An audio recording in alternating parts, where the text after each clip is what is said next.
Greetings, I'm Karen Colligan. Welcome to the Let's Talk Leadership podcast. I'm the founder of a leadership organization called People Think, where I created the Keep It Real leadership program that equips and elevates emerging and advancing leaders.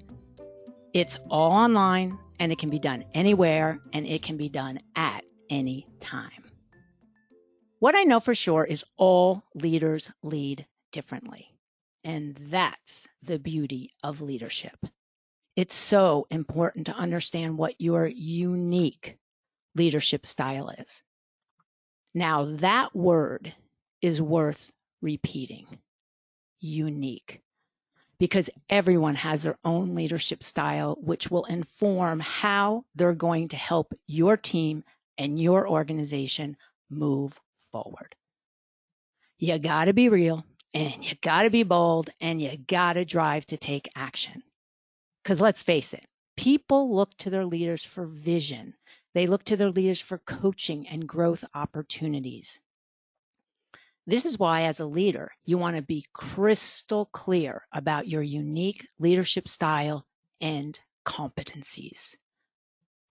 The whole purpose of the Let's Talk Leadership podcast is to speak to a variety of leaders who are in different industries with different titles at different levels to better understand their unique way of leading.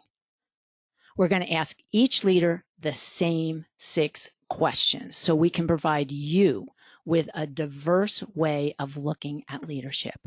We want you to find those treasures that will help you be the best leader only you can be. So let's get moving and talk to our next leadership guest. In this episode, I am thrilled to be speaking to Michael Martin, who is the co-founder of Avenue 8, and we're going to hear about Michael's approach to leadership. Michael, welcome, and thank you for being with us today.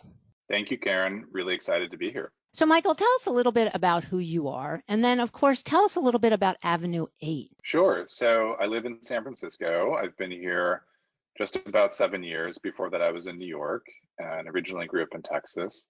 And I co-founded Avenue 8 with my business partner, Justin. Avenue 8 is a residential real estate brokerage platform. We provide a variety of tools and services to real estate agents to help them grow their business, to close more effectively and efficiently. And it's been a really exciting time for the company. We launched right before shelter in place, but since then we've actually been able to, I think, tap into some pretty unique traction in the market. And every day is different than the last, but it's really exciting and fun. I can't wait to hear more about Avenue 8 and kind of your why behind even starting it, because I know that you don't come from the real estate market. So can you tell a little bit about where you come from and how you got to where you are? I don't come from the real estate industry. My closest experience to it was back in 2008. I was living in New York, working at a private equity firm called Apollo, which at the time owned a company called Realogy, which is the biggest brokerage in the country. You know, in 2008, it was a really difficult economic moment. The credit markets were frozen, housing transactions fell off. I had a good understanding at a macro level, kind of how the brokerage business worked.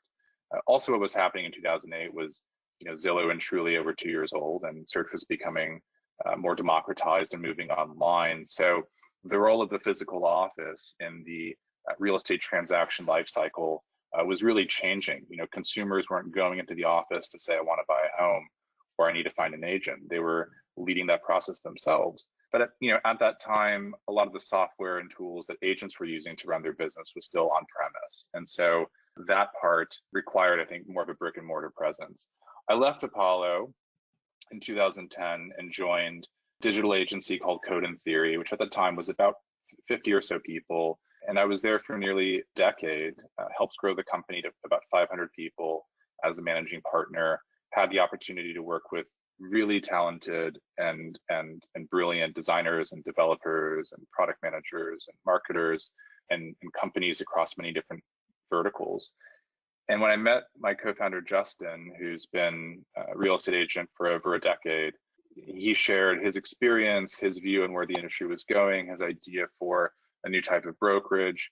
It resonated on many different levels. First, obviously, from the days at Apollo, it made sense to me that if you went back to first principles thinking and built a brokerage in 2020, you wouldn't need the office space. You would provide a variety of cloud-based tools and services to agents, and provide a structure that could let them be more entrepreneurial and more effective.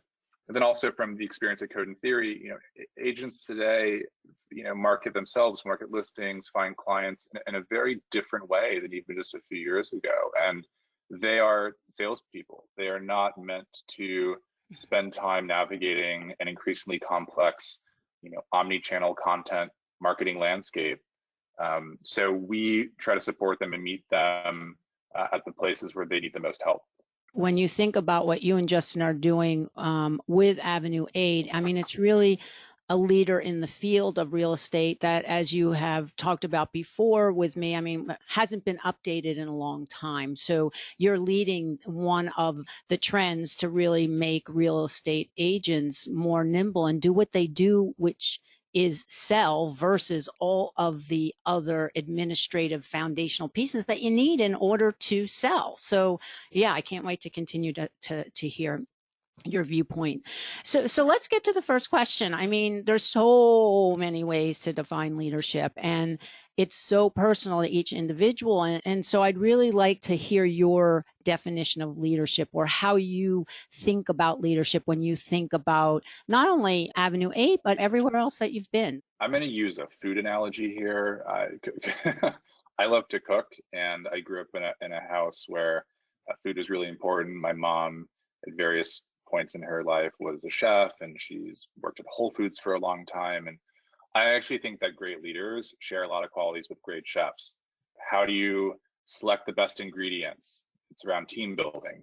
What do you need to make something amazing? What are the different components? How do they complement one another? How do you know if something is fresh or not before you even taste it? I think that's really critical. I think knowing how to follow a recipe and be precise, but also how to improvise and know what to do if you forgot an ingredient, or you don't have everything laid out in front of you. I think at Avenue 8, my role is fairly comprehensive in many ways. I wear a lot of different hats. One of my jobs is to be the CFO. I think when you're a CFO, it's like baking. If the recipe calls for 2 cups of flour and a tablespoon of baking soda and a pinch of salt, you need to be precise. You're not going to get the outcome that you want. There's not really any interpretation when it comes to, how you manage the finances of the business. Versus, when thinking about product strategy, the brand, that's more like, grilling. You're imprecise. The part of what makes it taste good is the char, and you just kind of have to feel it out and experiment. That's really relevant. When you think about when you're making a dish, you have all the different ingredients, you have a general idea what it's supposed to be. So just like the same as spending time with customers and understanding their user journeys and the requirements of the product. But ultimately, if you're at a restaurant or even at home, you eat with your eyes first, right? And so the plating of that is the customer experience. And very rarely do customers choose a product because of its specific characteristics versus another product. They attach themselves to brands or to certain products because of that brand's interpretation of the product. And so when you think about real estate, the life of real estate agents has changed dramatically in the last 5 years, let alone the last few months, right? But the brokerage industry behind that really hasn't changed in 40 or 50 years. It's basically running the same way. And it's a tremendous opportunity to flip that model on its head. And so that's what we're trying to build at Avenue 8 in the context of leadership. To make that successful, it's a team effort. Just like in the kitchen, you have to be a clear communicator. You have to create information symmetry. People have to know where things are. They have to know the timing, the sequencing. The food has to come out hot. And as a result, you can't be afraid of a few burns. Just like in business, there's going to be really difficult moments, both for you as a leader, for your team. You can't be afraid of that. You have to just sort of lean into it and know that it's part of it. And hopefully one day you look back and it's, when you see it, you remember what it was like to be in that moment. Just have to say one thing, Mr. Michael, I have never heard the analogy of a great leader and a great chef. And as you're speaking, I'm thinking, Duh. Well, yeah, of course. So, you think about selecting the best ingredients. That's selecting the best team members. You have to build the recipe. Okay. You have to build your team. You have to follow the recipe. Much more importantly, you have to improvise during that time of the build. The CFO analogy to baking. Oh, my goodness gracious. I have to say, I can't stand baking. It's so precise, which is why I have somebody who handles all of my financials and gives me that reporting structure. The product, the grilling, the temperature has to be right. It has to be charred. The plating, that customer experience. My goodness gracious. Yes. And people really, if you think about restaurants in general, how many times you sit there and you get your plate and you're like, oh, it's so beautiful. And you go back because it was so beautiful. So that customer experience is amazing. And then we all got to get burned. Isn't that the truth? And every one of us has got burned. And if we haven't, by the time we continue through our career, that's a lot of, I'd say people aren't telling the truth. So burns help us really learn how we don't do that again. We can learn how not to do that again. That is a beautiful, beautiful analogy. Great. Thank you. Love that. When I think of values, what I really think about is it's our core. It's how we make decisions. It's how we navigate the world. When I think about asking the question of three values, I know that's a hard question to get to three, and I just think it's important to continue to, take it and funnel it down. So talk to us about what your three values are.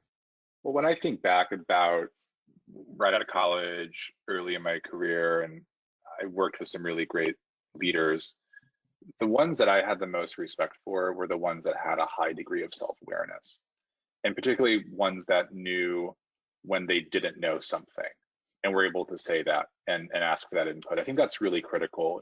Self-awareness of knowing when you walk into a room or when you're talking to someone, whether it's your team or your customer, how you come across, what kind of energy are you giving out? Where are they at? What is going to be the most effective way to communicate? Whatever it is needs to be shared. To me, that's really critical. You could also think of self-awareness in some ways as humility. I wouldn't say they're synonyms, but certainly, part of being humble is being able to create space where multiple people can coexist and feel heard and feel like they're part of the decision. And I think that's really essential. I also think, and this is true now more than ever, that having tenacity is critical in a leader. You have to keep moving forward. You absolutely have to keep your eye on the goal and push yourself and your team every day to just build on what's already been established. It's very easy, especially in a startup, to get discouraged. You're not just in building product and team dynamics, fundraising, building a brand, managing all of the administrative work that may not be as fun, but is really important. You need to be determined, and you have to have that gumption to not give up and to keep pushing and to be a positive force of encouragement and momentum for everyone around you. I also think that the ability to evolve. If you're self-aware, you also have an awareness of the circumstances, especially now. Circumstances are in flux. They're changing all the time. You have to have flexibility in your business. You have to have flexibility in yourself to be able to see your blind spots, whether it's something that you discover or something that someone points out, and how to anticipate that, right? Really good teams, especially, are ones that can anticipate what might happen. If you're leading a team where the members of your team can anticipate, that means you're doing something right. Because if they can anticipate, they have probably similar information to work from. They have a shared vision of what success looks like. They understand the different signals of, how to measure progress or how to understand the status of something. And they already have alternative strategies or mechanisms or approaches that can create, again, continuous forward momentum, even if the way to get there might be different than we originally thought. So self-awareness, tenacity, and evolve. And if you think about what just happened in terms of shelter in place and how I know you started your business. So tell that story a little bit, because that really goes back to this tenacity value, Michael, and how you're continuing to move the business forward.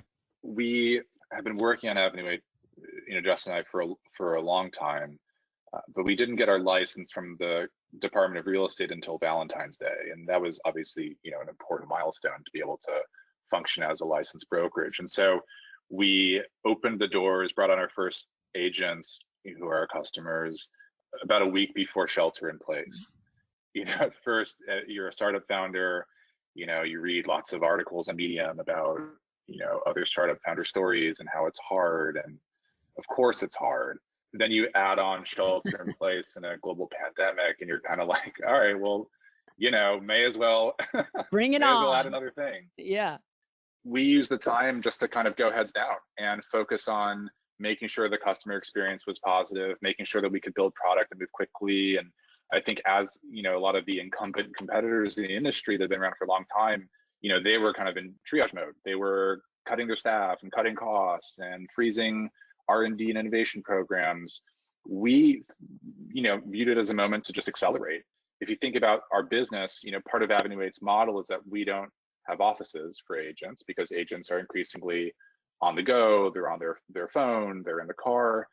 That mental model of being comfortable to work from home or work remotely was accelerated by years in just a matter of months. Agents that we were talking to early on that felt like they needed an office now recognize not only do they not need it, they can't go to one. Agents that wanted to be part of a big brokerage because they would get open houses as part of their business development strategy need an entirely new strategy. Open houses as they were aren't going to come back for a long time, if ever. And so that new strategy is intrinsically digital. And that's where we've leaned into as a business. So in a way, this last few months of shelter in place have been a tailwind for Avenue 8. We're ahead of schedule in terms of our sales growth, our customer growth, and we're just going to keep going. That was really important. We also had to shift the entire team to remote work. Yeah. We were onboarding our first employee joined us like January 3rd. Our second one joined in February. We were a young team getting to know one another, getting to learn each other's styles and building a culture. And I think we did a lot of good work in a short amount of time because today that team is still in place. We're super close, even though we haven't seen each other in person for months. We've sent 30,000 Slack messages as a group since March. So it's I think it's a testament to also their tenacity. They didn't give up. They doubled down. It's so amazing to see that. And obviously that third value of evolve. I mean, all of you had to evolve. I mean, not just you, not just Justin, your team members, your agents. I mean, everybody is in this, whatever we're in right now, not knowing when the light at the end of the tunnel, we're really going to be able to see it. And so the fact that you're able to continue to create and really think about what else can we provide. And this is, if you think about it, Michael, exactly what you were designing for. And as you said, you now have a tailwind because now you've got things in place that other places are not going to have in place. So now you can be the leader in this as well. So that's pretty darn cool. And, you've really kind of answered this question, and it's about the fact that, the world is going through obviously an enormous amount of transition and change with the shelter in place, with the social awakening, with the economic implications. And how are you continuing to lead through this transition and change? Obviously your values play a huge part. You're very lucky that your team was able to get that closeness before. It sounds like you're really making sure that that's on top of the radar in terms of work efficiency and productivity, and making sure the team is collaborative and together. So what are some of the other things that you're doing to lead through this transition? The last few months have been an incredible amount of change for everyone. And I think it's really important as a leader to know that your personal experience of that change is not the same as everyone else's. So you have to lead by listening. You have to understand what people are going through and how they're experiencing this change and be empathetic to that, particularly to be emotionally empathetic and compassionate, and making sure people feel like there is space for them to be heard and to share their experience, their story, and then use that as a guiding point for how to move forward. I think it's also really important when you're in a moment of flux, that as a leader, you can retain that fixed point of stability, that there's always something for you and for your team to come back to, and use that to maintain direction. When I used to row on the crew team, and I was the bow of a 4-person boat, and as the bow, you have like a special shoe in the boat that has an attachment to the rudder, and so it's your job not just to row, but to make sure that the boat is going in a straight line. To do that, you basically focus your eyes on something in the distance, whatever it might be, some object or the building or whatever it might be, tree, and use that to kind of gauge whether you're going straight or not. And I think that's really crucial now. You have to know what is the North Star of the business, right? What are we trying to solve for? Who is our customer? What do they need, and how can we provide it to them? And I think if you are laser focused on that and can articulate the why and the how and the what of that vision, then that provides a way to kind of cut through that shifting, that amalgamation of change around you, and be a source of stability in that moment. So the stability is so important, especially when you think about where we are in this change. But I want to really emphasize what you said in terms of emotionally listening with compassion and empathy, because Michael, at this point in the world, everyone is saying, what about me and what about me? And they have to be heard before they can listen to a shared vision and stability. So once they're really heard, then that can be released, and then they can go, oh, that's right. This is why I work at Avenue 8. Oh, there's the North Star. Oh, there's the shared vision. Oh, I get it now.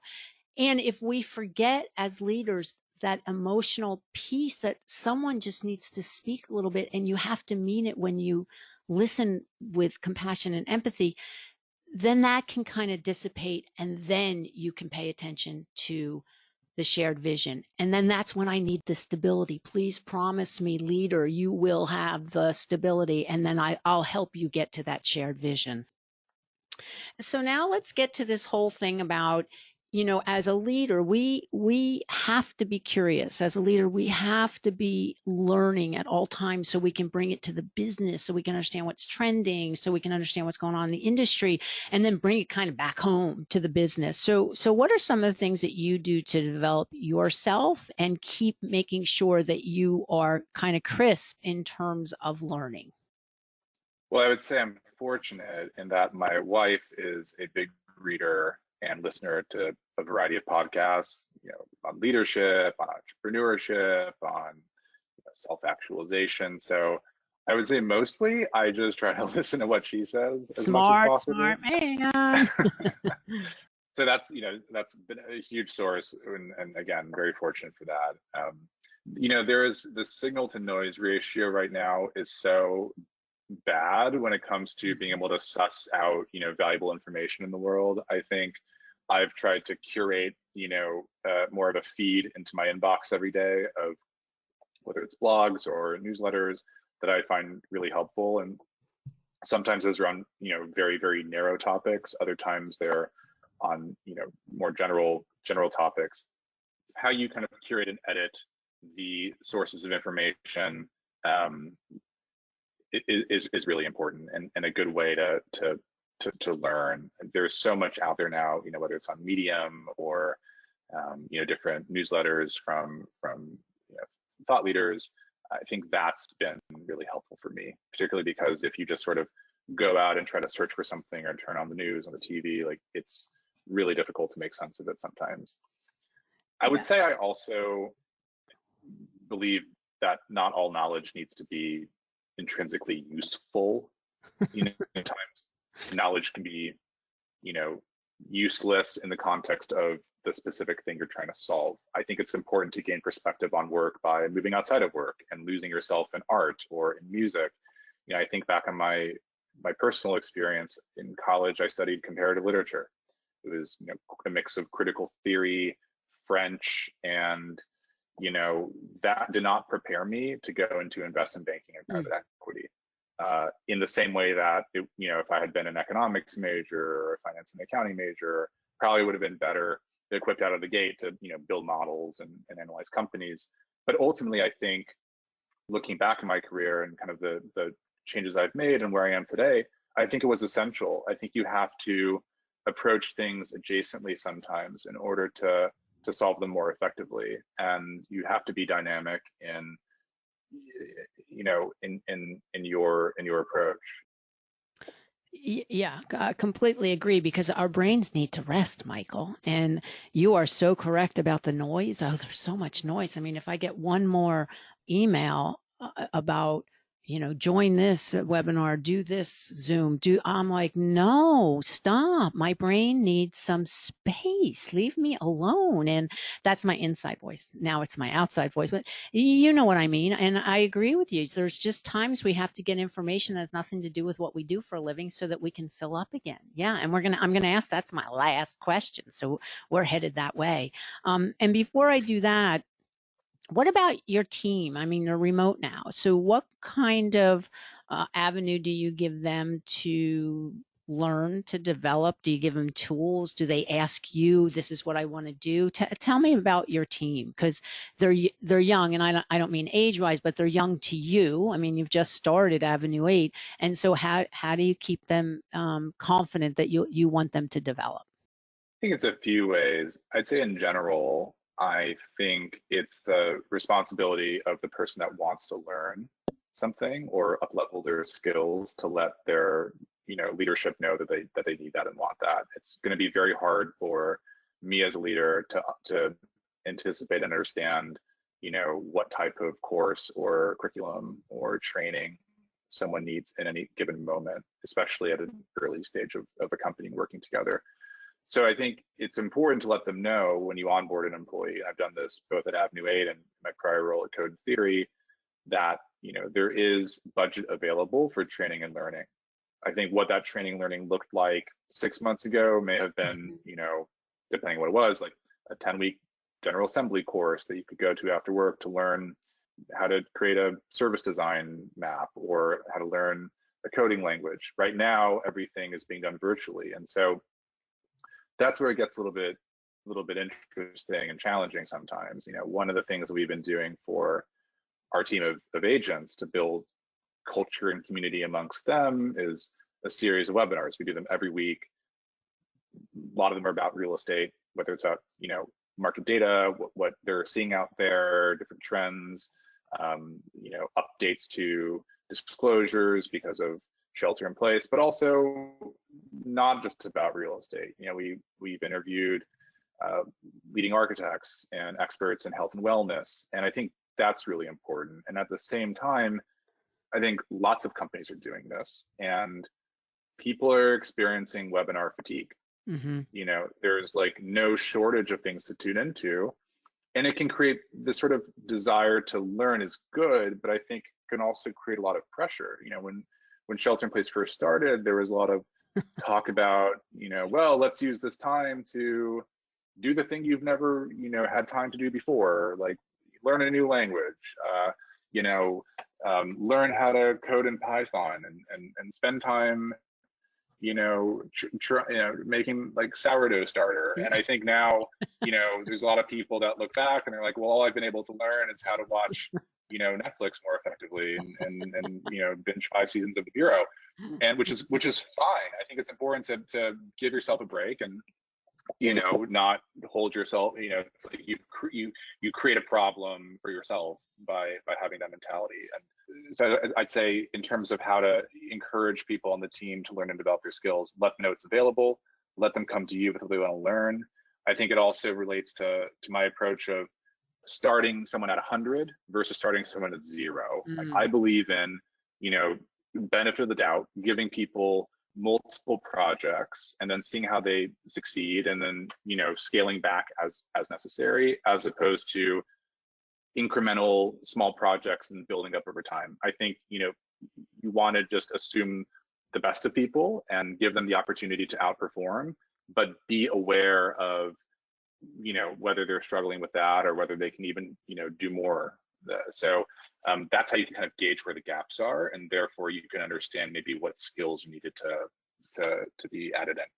Yeah, and I really love your idea that you have them come to you. I mean, when you think about that, tells you so much about the person who comes to you and the person who doesn't come to you. So if someone wants to continuously learn and they're thinking about, I'd like to do this or I'd like to do that, even if it's outside the scope of their normal work, at least you know that they're really thinking about how they can better work under the conditions that they're under, and how they can give back to that shared vision and that type of thing. So I agree with you in terms of, man, you got to be accountable for your own growth. And you talked about a line item for training and development, and that's important as well, and people are going to do it in different ways. And so my last question is, we know you love to cook. However, I'm still going to ask you, even beyond cooking, what do you do that really keeps you balanced and Michael, gives you some joy in your life? Now, we talked about you talked about sourdough starter, and you talked about banana bread. I like your first analogy, so this other stuff, but what do you do? Tell us what you do to kind of continue the joy, because if you don't have joy, why bother getting up every day? I'll spare you more cooking analogies that don't Oh, want I to turn love this them. podcast into an episode of Iron Chef or something. I do take a lot of inspiration from art.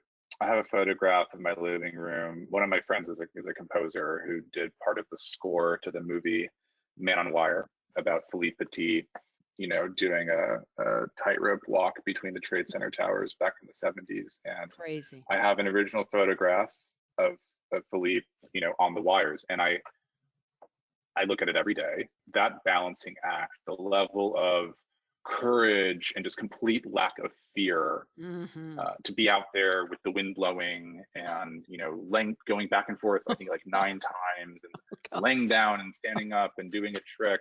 It just must have been the most insane thing ever. And I also think a lot about the photographer in that moment. Yeah. You have Philippe, who's obviously the one taking the risk and on the wire, but then you have the photographer who can only take that photo because he too is part of the transgressive act. He's a co-conspirator in this whole thing. He's up there with his own set of stresses.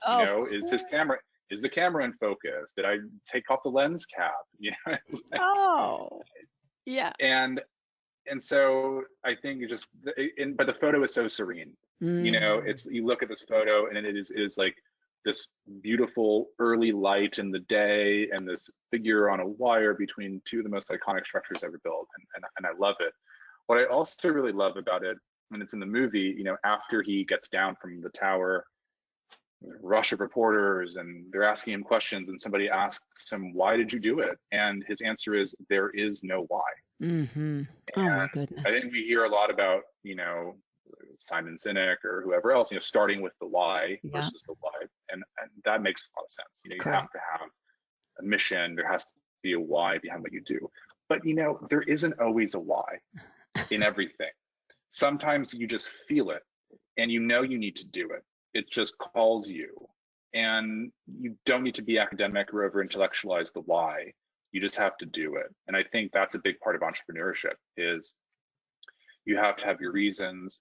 Your reasons need to be authentic, but at a certain point, you need to shift from, I really want to do this because I believe in it, to just doing it. Yeah, really agree. And especially the correlation in terms of entrepreneurship. I mean, how many of us, I'm sure there were some people in your life, Michael, who said, why would you do this? I mean, why would you start Avenue 8? And I would imagine your response after listening to you talk today would be, well, why wouldn't I start it? Why, I've got some planning in place, and now it's just time. Let's get her done, if you will. So, and that movie, it makes me sweat, even though I know the ending. I still am.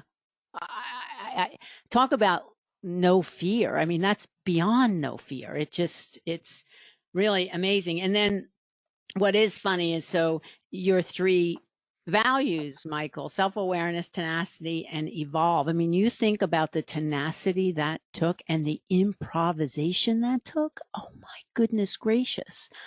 Yeah, that's beautiful. That's beautiful. You're brave to have that in your living room. Serene. Oh, I don't know. I'd be afraid it'd break out in a sweat every time I looked at it. But it is beautiful. It's a beautiful story. Yeah, and it will remind you every day. Oh, I don't always have to have a why. What's the big deal?